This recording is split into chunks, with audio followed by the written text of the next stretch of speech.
So I'm playing around with new video. I apologize if it doesn't look great. So talking about today, merge requests, how to identify merge requests that may warrant attention.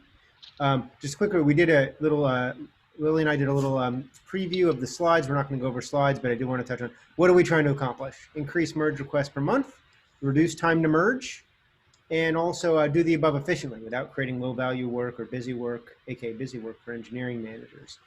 So we've got a document with a number of questions that after people looked at the slides and the video. So with that, I'll turn it over to the first question, which is from Seth. Let's see, is Seth on?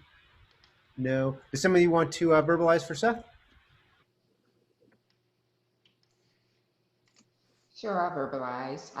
Besides MR count, is there any way to understand how impactful or valuable these MRs are? Not all MRs deliver the same value. One very challenging MR may deliver several times the values of a bunch of small ones. So thanks, Arva. So I think that's a great question. So what's the value of an MR? I think that I put some notes in here. What is the, knowing what the value of an MR is important, whether it's something idle or otherwise kind of tagged for may need attention or not. So perhaps one way is the number of upvotes. But what does everybody else think?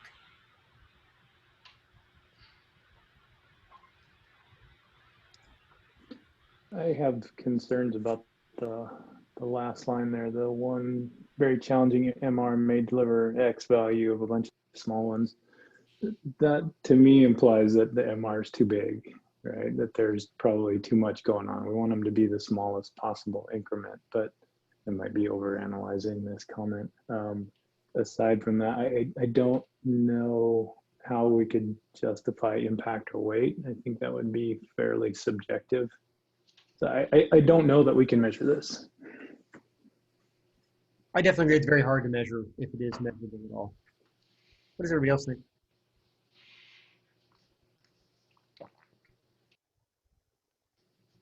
So I think for me, it's the ones that line up with the product deliverables are always the highest impact, at least from our perspective. How can you look, are there properties of the MR where you can determine that?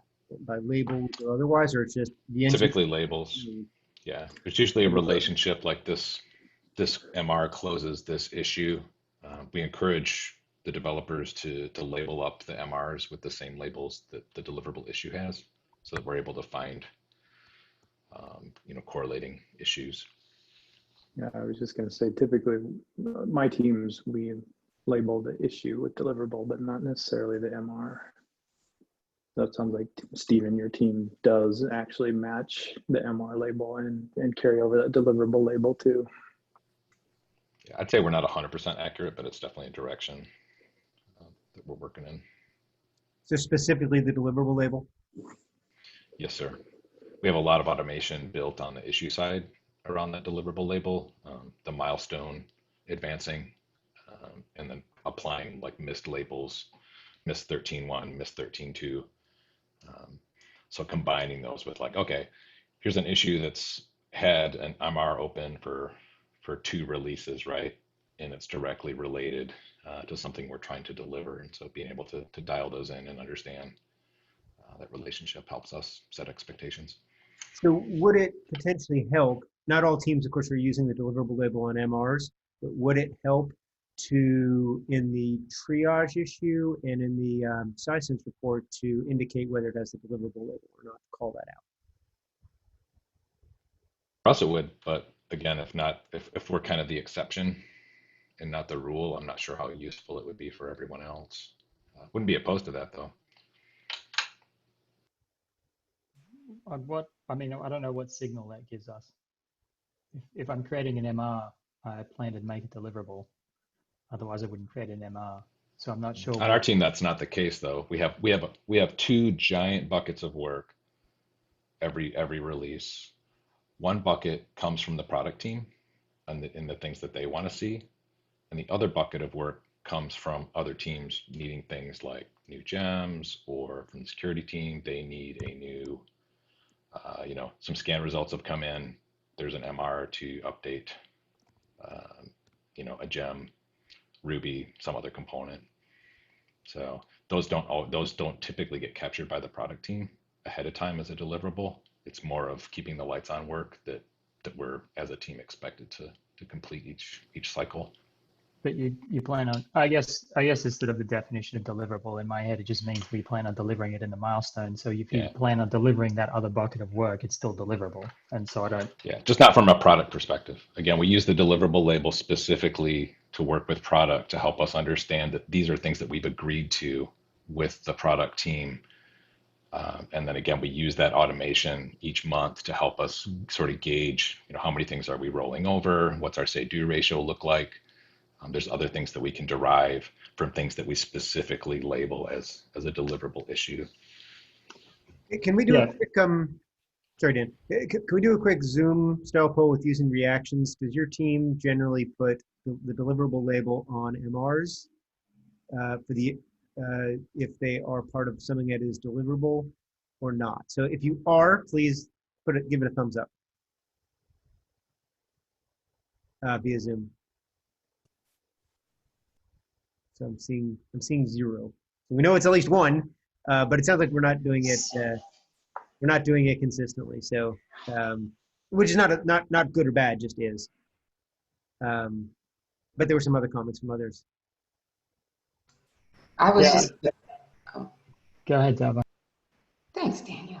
I was just gonna say that there's so much flexibility in the way we all work that it's really hard to find one thing, I don't want to say the wrong word, one thing that would probably address all of our concerns. But I did want to bring up the fact that if an MR is really old, it's possible that the code is stale and it would need to be closed or addressed quickly. Yeah, good point. So Daniel, you got interrupted twice. Apologies. Did you get to verbalize what you wanted to? Yeah, on that point, I'm happy. I had a question that I actually put in the document around this discussion, which is got a little sidetracked. I think in general on the deliverable label, I don't really see it as necessarily directly and only exclusively related to work as product. In my mind, at least, it's whatever we plan to deliver, regardless of where it comes from. And our say-do is it's not related to whether product asked for it or not. It's whatever we're prioritizing in the cut line for our EMs. In my head, I'm not saying anyone else has to do that. But the question I have, what comes up for me in this original comment from Seth is, how do we define value in the context of MRs? Because I don't think, Stephen, to your point, that the work you're all doing to help the keep the lights on, as it were, is any less valuable than the work you're doing to deliver on product priorities. It's just as valuable, otherwise you wouldn't be committing to it. So I don't, in my head at least, I don't see those things as distinctive points. Yeah, for us, it's more about scheduling, right? There's things we know about that we have to do, that we have heads up from the product team. We sit down and talk about, upcoming initiatives. And then there's other work that we really don't know about until someone else completes maybe a deliverable and they discover that, oh, I need a new component in Omnibus, or some other configuration change, or a common one is, hey, I need a new configuration directive in Omnibus so that we can turn something on and off. We're not usually even aware of that until some of the work ahead of it is completed. And again, the product folks never see that. For us, it's the deliverable thing is more about communicating to product that this is the set of issues that we intend to complete on a schedule as a planned item versus things that sort of just happen to us. Yeah, that totally makes sense. I think different teams are going to have different workflows depending on how much sort of like reactive work they have during a milestone. Exactly. I hear that's what you're saying. Is that correct? Yep. Yeah. Yep. Okay. There's scheduled and unscheduled work when it really comes down to it. But I guess again, I think I'm belaboring it a little, so I want to stop talking because Wayne's call out. But I think there's just as those MRs, regardless, are just as valuable whether they're scheduled or not. I'll leave it to Wayne. Sorry. Great discussion. Interesting topic. A little bit off topic from what we're trying to discuss today, but still very, very important. So Tiago, who's not on right now, of course, because it's middle of the night his time, asked, what are some of the actions we're looking for from engineering managers when they receive the triage email, the list of MRs that might require attention? Some of his thoughts were enclose the MR, nudge the author, nudge the reviewers, reopen the MR, etc. And my thought on that is, should we add these suggestions to the text of the triage issue? Is consider these kinds of things. What do folks think? A good idea, not a good idea. I mean, it's just text. We don't want people to take it the wrong way. They're just recommendations of things to consider, not things to do. It's not prescriptive. It's something to consider. I think if there's a general set of things that people can consider, I'm thinking back to Darva's comment about like different teams operate in different ways. And so something that might be a useful suggestion for one team might be, something negative or, for another, or not, the path that they want. So I don't know. I think it's worth experimenting with, like what that messaging might look like and who might see it, get some feedback on it. It's an easy thing to do and an easy thing to change too. It's just text in it. So, Darva, you have the next item. Okay.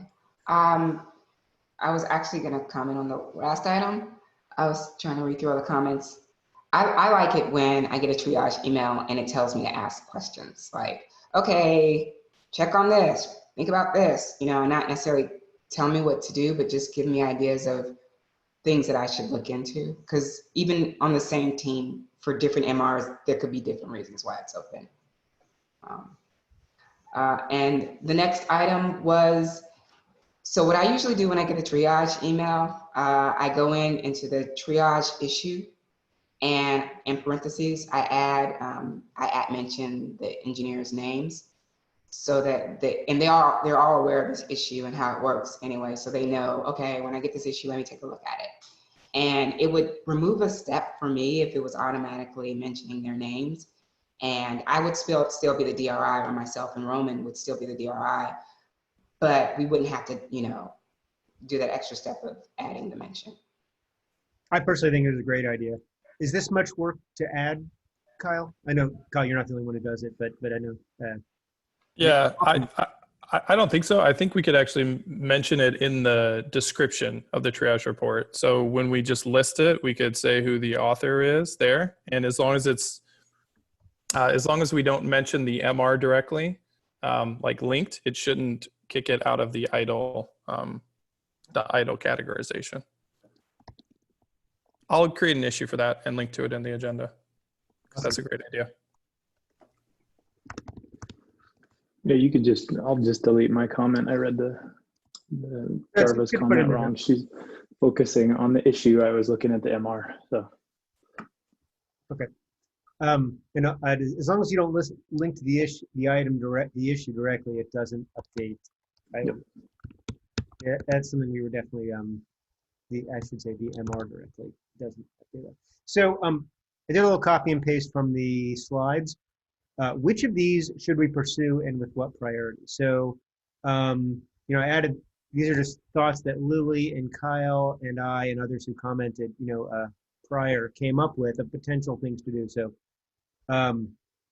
let's see, maybe use the Zoom or video, give a thumbs up. Asking engineering managers, so basically making the idle triage issue and the SciSense dashboard part, codify that in the handbook, saying that is something we want engineering managers to do periodically to their own, based on their own needs, but basically it's added to the handbook.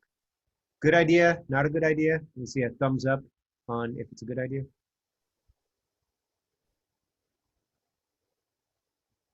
Kind of tepid response to that.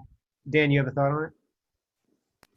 Yeah, I was kind of doing this already with package group while I was still managing that team. We had a spreadsheet using the API, which is all public APIs, and we were looking at MRs that were sitting around too long and asking people what was going on with it, just following up pretty regularly with the team anyway, which is pretty much the equivalent of the triage email. So I agree with that we should be actually having an action item that we should care about these things. just to at least acknowledge the work that people are doing. And if it's not valid anymore, great, just close it. No big deal. It's not. I don't think there's any negative side effect from closing an MR that's no longer relevant. So I'm in favor of that. Actually, there's a lot of positives to cleaning up and closing out MRs. Just otherwise, we'll have over time it'll become a problem, and people run across it and they think something's happening when there's no activity. We've definitely seen that. So rather than trying to do the thumbs up thing, I think just if people put their their +1 in the notes, that's probably better rather than. So if the dashboard, which is separate from the triage issue, remember the triage issue just identifies idleness. The dashboard shows idleness and a number of other characteristics that just encourage questions to be asked. They're not necessarily issues, are often not, but just questions to be asked. So should we add things from the dashboard to the triage issue so it detects more than idleness, but other things?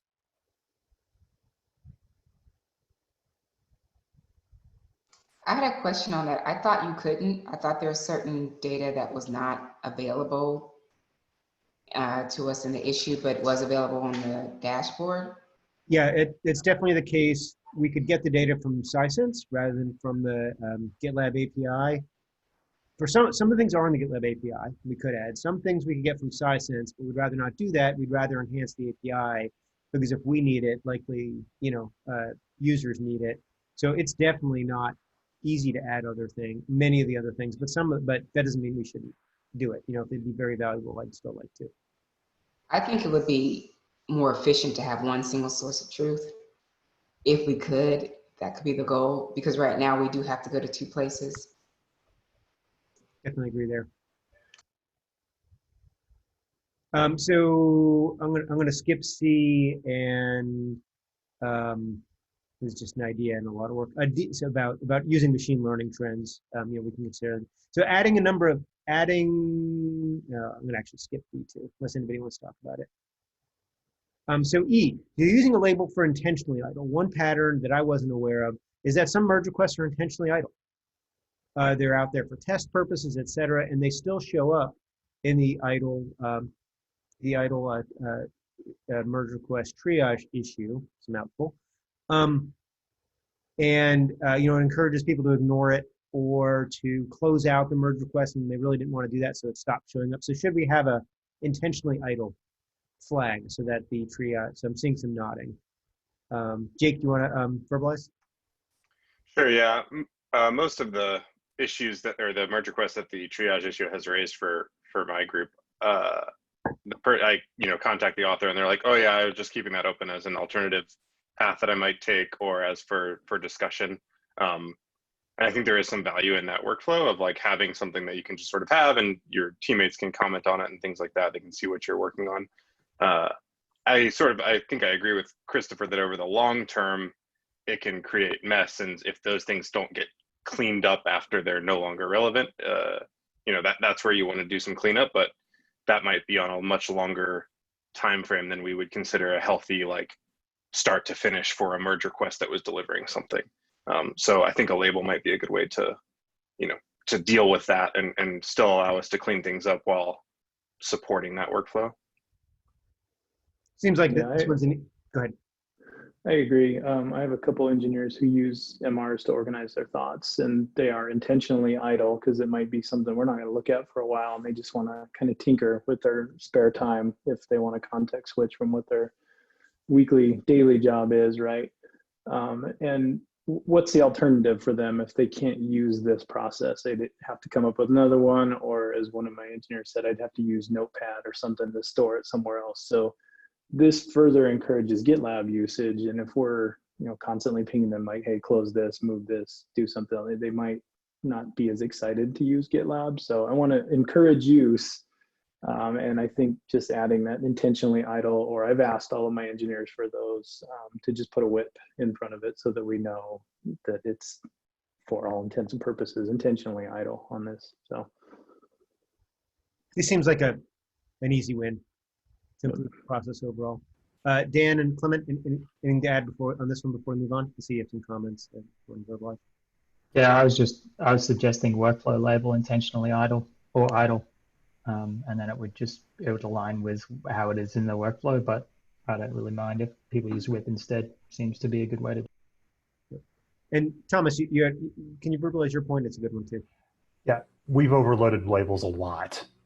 And further adding yet another label for a use case where we have alternative conventions like draft or whipped in the work in the MR title could achieve the same thing without getting it into the solid bar of labels we have on the right rail.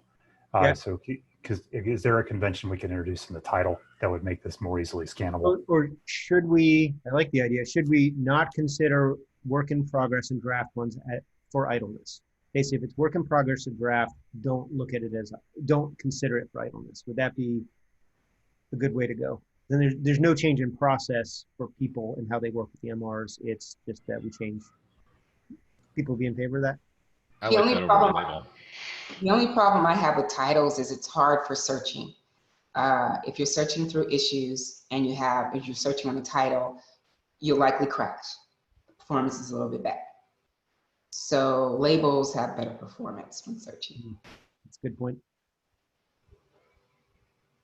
Yeah, we'll think about this and come up with something and improve it iteratively. It's good stuff. F or G, I don't know if anybody wants to discuss those. My guess is those are kind of future things and probably not on making things like this part of the product itself. I think one product manager was interested in this in the past. I haven't heard from that person recently, but that doesn't mean they're not interested. Probably just they're busy. And potentially writing a blog article about this, in the GitLab blog about just our findings. Other companies can get benefit out of this, whether they're GitLab users or not. So Dan, you have item 5. Do you want to verbalize? Yeah, just looking at the dashboard, we've got 350 idle MRs without an associated stage. It seems like an opportunity for cleanup as well. Any plans to address these? Kyle? Yeah, I linked to an issue. I welcome feedback and ideas. There's a number of proposals on some simple solutions that are out there. It's a problem affecting a lot more than idle. So the scope, I would say, is beyond just idle MRs. And right now, I would say this isn't prioritized for the team. We're kind of looking at work that's more aligned with our OKRs for Q3. But if it is a problem in multiple different facets, that's where I can look to reprioritize it for the team. Yeah, and Yeah. it's taken a lot of manual. I've also gone to a lot of them and tried to manually clean them up when they're stage and not group, or group and not stage. Sometimes the automation is not able to catch those. There's quite a few that have neither, and I think it's just built up over the years, and it needs a manual cleanup as well. Yeah, one of the things we're pivoting to on the EP team is we look at unlabeled issues in the quality department, and we're trying to shift that to be what we call untriaged issues. So any issue without a type, group, and if it's a bug, a severity label would end up in a triage report that the quality department triages every day to apply to kind of meet that minimum level of completeness. That should hopefully catch this, but it's not a focused effort. We're really looking for more automation that can do this in a wider reach. That's great. And interest of time, why don't we drop down to 5B? So could we add a trend line to the dashboard? Lily, that's a great question for you. Yeah, Dan, are you just trying to see if the percentage decreased from the week prior? Or are you specifically talking about those without in a stage? Well, I think what I'm trying to look for there is good signal. Like, are we doing a better job overall, or over time are we doing a worse job? And when you add in the unlabeled issues or MRs, it's actually really tough to pull out the signal from the noise. It looks like we're trending down. So I think that relates to the other question of just sort of, could we clean up the data to make it a little clearer what's actionable and how we're doing?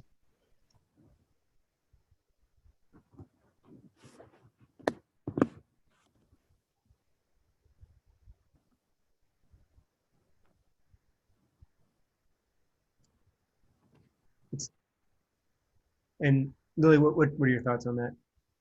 Yeah, we can definitely add that trend line to the dashboard so that we can see how it does over time. And then Dan, you want to verbalize your next one? Yeah, I was just sort of following up, and then was asking also subsequently about does it make sense to have stuff in that report that's not actionable? I think it's important to know that we have 350 MRs sitting out there that haven't been labeled in a way that's like good for us to clean up and take action on. Super helpful, but is it actionable for engineering managers to know about those? I would say probably not. Not until we figure out who the DRI would be on deciding if they should be closed or they should move forward, and if so. And yeah, it's my suspicion is a number of them were abandoned community contributions, but that's been studied and is not the case. I found a handful like that, but that's not the large number of them. So I'd want to do a one round of manual cleanup. I've done about 100 already. I don't know, 50 to 100 already over time over the last month, and it takes a couple minutes per, and taking a shot at it. So perhaps we do the manual cleanup once, one round, and then we just remove them. Perhaps remove them from the report because they're definitely not actionable for engineering managers. So I'm going to skip D and go to E. Lily and I can work out D. E, Craig, do you want to verbalize? Yeah, I have another note after this one. So past companies I've worked at, we had a timeline, and we would just go through and close issues and MRs if they exceeded 6 months, a year, whatever. However deep your backlog is will depend the timeline. And if you close it and you get no response, it's a win. If you close it and you get a, hey, what the heck, I'm still working on this, it's still a win, because then you can engage that person and say, okay, well, we'd like to see some more information, add some labels, re-baseline, whatever. So I'm fully in favor of doing something like this. And then to your point about having 350 MRs, other companies I've worked at, we've had bug scrubs, triage-a-thons, where you just got a group of people together and just ran through them in a couple days. And it was kind of painful for those couple days, but the benefits paid off for a long time after that to clear out the backlog of issues and MRs that were lingering past a certain timeline. So, yeah, lots of people are. Dan said something similar earlier, and a lot of people seem in favor of this, including me. What I've done is I've closed it on really old ones, like that hadn't been touched in years. I said, I'm closing it. If you disagree, feel free to reopen. And I did that on about 30 or 40 really old ones, and people commented on one or two and reopened them, which is great. That actually was a great triage. But if you're nice about the comment when you close it as to why and feel free to reopen, then it tends to work pretty well. Yep. I'm gonna put my suggestion about a bug scrub or triage-a-thon on there too. So I know we're over on time. There's no number 6. Unless there's any thing we missed or that we'd like to go back to or anything else. I think it's been a great discussion. I think we're done. Anything else we want to discuss?